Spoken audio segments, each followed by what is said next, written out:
نحمدہ و نصلی علی رسولہ الکریم۔ ایک سوال لاہور سے ہمارے پاس ہے کہ جنت المالا میں کون کون سی شخصیات مدفون ہے اور اس کی کیا فضیلت ہے؟ مدینہ شریف میں جو قبرستان واقع ہے جنت البقیع، اس کے بعد جو سب سے افضل قبرستان ہے وہ ہے جنت المالا جنت المالا یہ بیت اللہ شریف یعنی مکہ شریف، بیت اللہ شریف سے 1.5 کلومیٹر کے فاصلے پر ہجون ایک پہاڑ ہے، ہجون اس کے دامن میں واقع ہے۔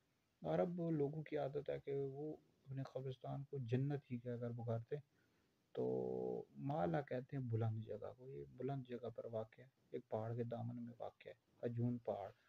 اور اس کا جو یہ 1 لاکھ مربع میٹر پر ہے، یعنی اس کا جو رقبہ ہے 1 لاکھ مربع میٹر ہے۔ مزید اب توسیع کی جا رہی ہے، اور مسند احمد بن حنبل کے حدیث ہے، نبی پاک علیہ السلام نے فرمایا کہ یہ کیا ہی اچھا قبرستان ہے۔